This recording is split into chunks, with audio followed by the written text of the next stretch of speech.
kombëtare. Të nderuar miq, dashamirës të kombit dhe të pranishëm të dashur. Nga t'ja filloi një fjalimi të shkurtër për spektaklin që i bën një hon jetës historike të kombit ton. Duke filluar nga koha e lavdishme e kryeheroit ton kombëtar Gjergj Kastriotit Skënderbeut dhe vjen deri te i papërsëritshmi komandanti legjendar i ushtrisë çlirimtare të Kosovës, Adem Jeshari. Pra janë më shumë se 5 shekuj që populli shqiptar asnjëherë nuk ka pushuar për ta ruajtur identitetin e tij kombëtar, për ta mbrojtur edhe me gjak tërësinë e tokave shqiptare, por edhe për ta ruajtur karakterin etnik të tij. Kjo cilësi e fundit mund të dëshmohet në të gjitha dokumentet arkivore e arkeologjike, historike e gojore, se asnjë pushtues nuk ka arritur ta përmbys përkatësinë kombëtare të këtij populli të shumëvojtur i liridashës, të këtij populli i lirodardan të vjetër sa tokë. Luftrat më shumë se 25 vjeçare të heroit ton kombëtar Gjergj Kastriotit Skënderbeut janë luftrat më të gjata të një populli kundër perandorisë më të madhe të asaj kohe, që kishte shtrirje në 3 kontinente, vetëm për ta ruajtur përkatësinë kombëtare, vetëm për ta mbrojtur lirinë, si edhe vetëm për të ruajtur tërësinë e tokave të dheut. Andaj mund të thuhet me krenari dhe mburrje se kjo epoka skënderbegiane, është në të njëjtën kohë pjesë e lavdisë sonë kombëtare, por edhe të asaj evropiane.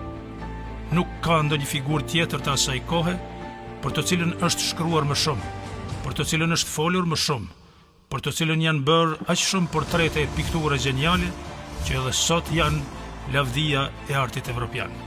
Në spektaklin ton të kaq shumë të rinjve dhe të rejave të gjitha moshave, rrezaton dashuria e madhe e lavdisë së historisë kombëtare, të asaj fryme kombëtare që asnjë pushtues nuk kishte arritur ta shërrënjoste nga vetdia kombëtare, pa marrë parasysh rrethanat historike në të cilat gjendej populli shqiptar.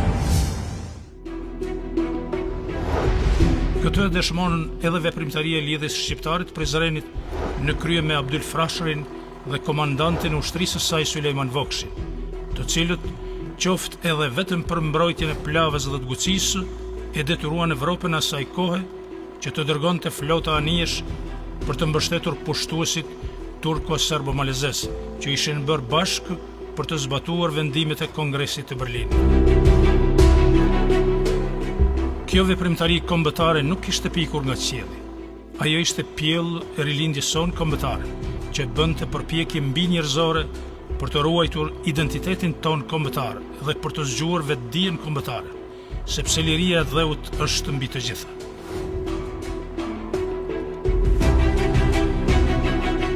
Në këtë spektakël nuk mungon as fryma e Ismail Qemalit dhe Hasan Prishtinës, që shpallën pavarësinë e shtetit shqiptar, jo vetëm në letër, por edhe me armë në dorë, sepse shkolla shekullore e shqiptarëve na ka mësuar se asnjë armik nuk largohet nga tokat e pushtuara pa krismën e pushkëve çlirimtare. Shihni këta rinj dhe këto të reja në skenën e këtij spektakli. Ndonjëherë njeriut, shikuesit, i mbushet mendja se ata po fluturojnë. Do të thotë se valli e tyre zhvillohet diku në mes qiellit dhe tokës. Qiellit ja bëjnë me dorë, kurse tokën e shkelin me këmbë. Kjo është përmasa e lirisë që e solli ai frymë kombëtare më shumë se 5 shekullore Adem Jeshariane. Që sot Kosova të marrë frymë lirisht, të jetë e lirë, të ruaj identitetin e saj kombëtar dhe të mos humbë rrugën pas ndikimeve fetare e kulturore të huaja, sepse kultura shqiptare është pjesë e djepit kulturës evropiane, sepse feja shqiptarit është shqiptaria, siç kishte thënë rilindasi i madh Vaso Pash Shkodrani, e mos shikoni kisha e xhamia, feja shqiptarit është shqiptaria. Kjo frymë e komandantit legjendar të ushtrisë së çlirimtare të Kosovës, Adem Jesharit, sot është fryma e lirisë së Kosovës, frymë që ka hapur procesin e madh historik të bashkimit kombëtar të shqiptarëve. Deshën apo nuk deshën politikat e disa vendeve evropiane, deshën apo nuk deshën politikat e momentit të politikanëve shqiptarë. Prandaj, këtyre të rinjve dhe të rejave të udhëhequr nga mjeshtër të këngës dhe të vallës së bukur shqiptare, të skenës dhe të regjisë, ju ka hije që sot pare jush ta përcjellin këtë përmas të frymës kombëtare të trojeve shqiptare të bashkuara. Ju dërgonja juve sot këtu, në këtë ditë të shënuar. Këta jemi ne. Roft, 28 nëntor i vitit 1912. Zoti e bekoft Shqipërinë dhe shqiptarët kudo që janë. Është nëntori i dytë i Shqipërisë. Qofti bekuar për jetë. Ju flet Kosova e lirë. Ju flet Kosova e lirë.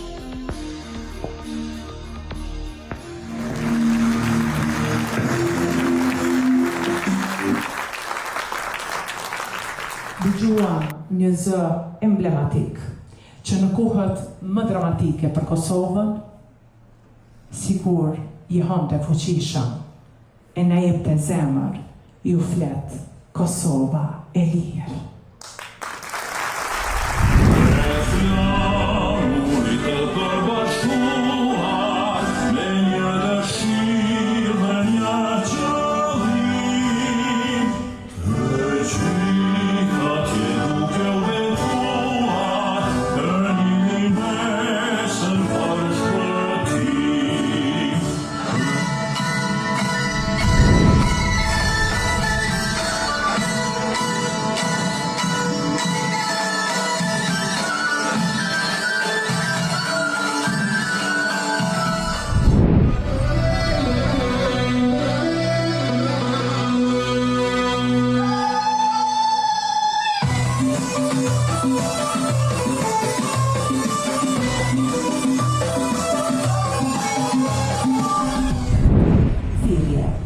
Kundrejt forcave të cilat tentojnë të na asimilojnë nga ndikimi i ekstremeve pavarësisht nga vina ato.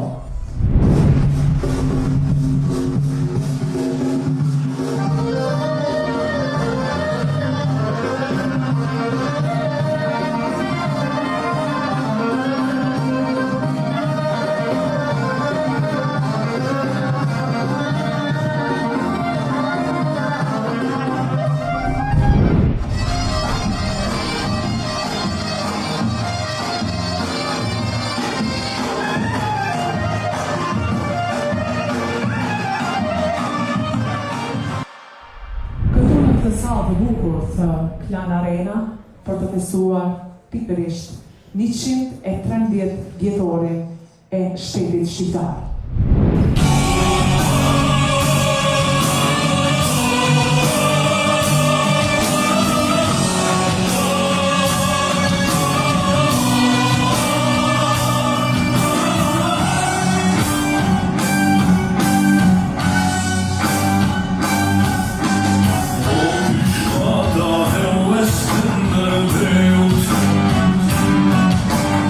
Just with one more house of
Në fakt, nëntori do duhet të shpallej oficialisht muaj i shenjtë i shqiptarëve.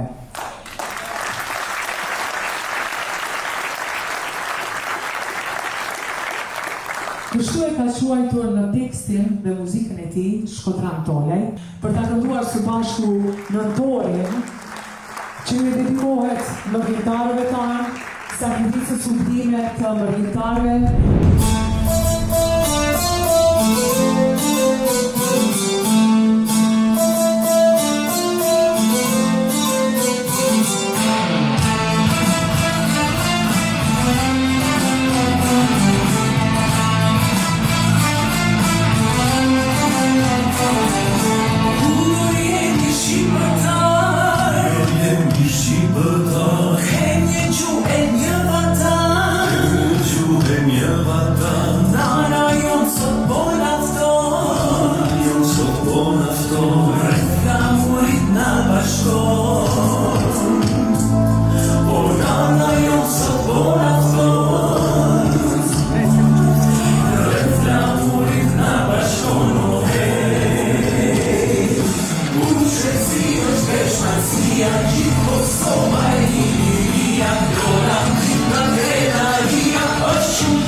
Në këtë moment, Zoti Nusret Pana, i cili e dëshmon atë se mirënjohja është virtyti më i lartë i njerëzit. Ai ka vendosur që jo rastësisht Zoti Nusret nuk e këndon enda personalitetin e madh e pash që nga fillimi i shfaqjes, por doja ta ruaj surprizë. Kam përpara meje edhe kam shumë derë dhe privilegj, biznesmen, filantrop, njeri palodhshëm në çështjen kombëtare dhe në ngritjen e të gjitha institucioneve të rëndësishme për shqiptarët. Një personalitet si Zoti Lazim Besari, ju ftoj në skenë Zoti Lazim.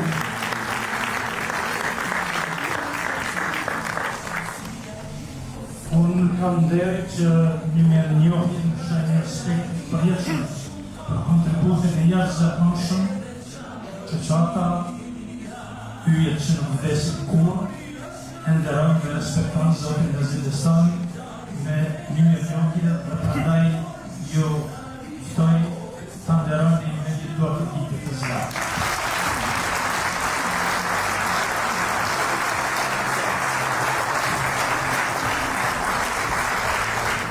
Në kohë që do të shëndrojmë në stem, do të ftojmë një personalitet të radhës, ish ministër i kofave të sigurisë së Kosovës, i cili ka ardhur enkas nga Oslo e Norvegjisë për mbrëmjen e sotme, është pikërisht zoti Armen Mehaj, i cili ka dhënë një kontribut në çështjen kombëtare në veçanti në ngritjen e forcave të sigurisë së Kosovës. Në ngurje dhe me krenari u thënë që i vetëmi njeri i institucioneve tona që e ka përcjellë me vëmendje dhe me korreshtit madhe dhe të jetime gjithandej Evropës dhe botës deri në Amerikën e Mike dhe Australinë e Lagët, dhe i vetëmi që më ka dhënë mirënjohjen në emër të Ministrisë së Mbrojtjes të Republikës së Kosovës Dardane, publikisht është ky njeri, ky shqiptar i madh, ky shqiptar amerikan. Ju mor vjense në mes të trashëgimisë dhe kohërave moderne. I nderuari Antoni Kova.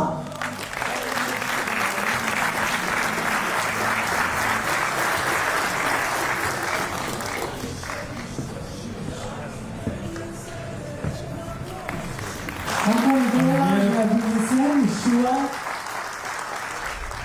Të mos ishin këta, nuk do ta përjetonim këtë kënaqësi sonte. Prandaj një duhet të kitet veçantë për Anton Valenderova.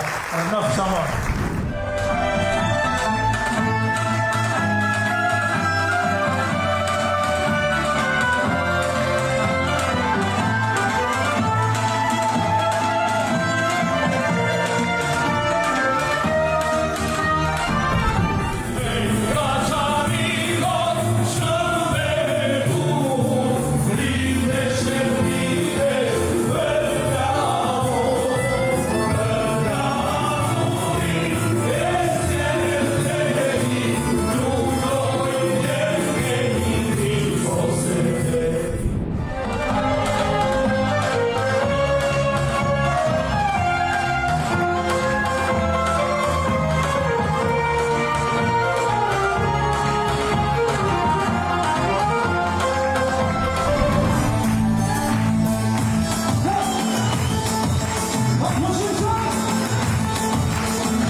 As ka parti që përshon të shqitari.